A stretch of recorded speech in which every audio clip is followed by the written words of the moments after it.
Wouldn't it be good to be in your shoes? Okay, see you later. So why did modems make so much noise? Welcome to Billboard. Back in the day, modems were really noisy, but that was a good thing. Anyone born in the last century would recognise this sound. And the purist among you would know that that was actually a fax machine sound. Modems sounded like this.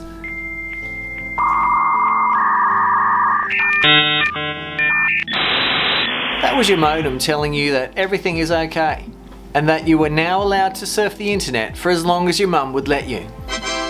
But why did they make any sound at all? It all began with this other piece of beautiful pre-boomer tech, the humble telephone. Before the invention of the mobile or cellular phone, you'd pick up your phone and listen before you dialed a number, and the sound or tone that you heard would let you know if your phone was ready for making a call. If you picked up your phone and heard something like this, you could start dialing the number. If you heard this, you knew your sister was on the phone. "Mum, tell Carol I need to use the phone." Then there were the other obligatory tones, such as the busy tone or the ringing tone, yada yada yada. So there was always a lot of listening to tones when it came to using phones. And then modems came along. Modem actually stands for modulator, demodulator. It modulates digital signals into sound. The sound goes down the telephone line, and then it demodulates the sound into digital at the other end.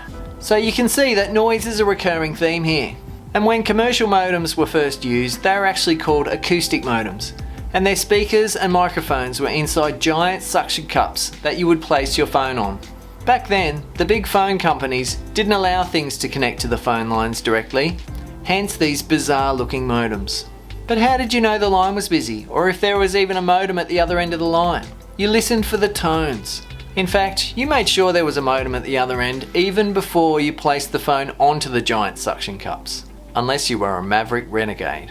After a while, the phone companies started allowing things like modems to be directly connected to the phone lines, and a new wave of modems hit the shelves.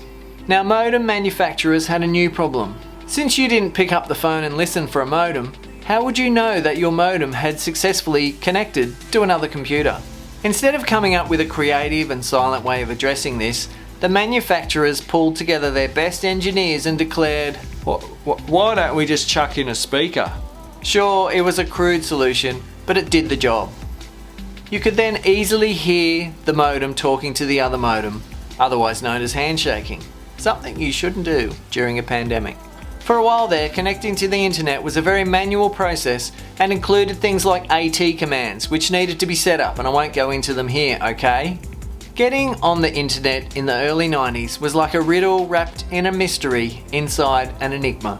Many people would recognise this little dial-up connection box on Windows 95 and 98. But once you had it all set up, it wasn't too bad. My favourite modem was my Banksia Wave SP336. God, I love that modem. You could even set it up as an answering machine with keypad options.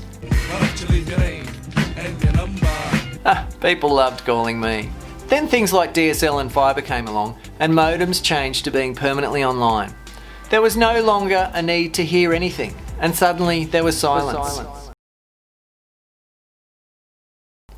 Ironically, I actually wish my VDSL modem would beep when the internet was out, rather than me having to use the Enigma machine to crack the mystery code of the LED indicators. Do you remember using a noisy modem? Did you have a favourite noisy modem? Let me know in the comments. And be sure to subscribe, as there are more intriguing boomer-based tech videos coming your way. Thanks for watching.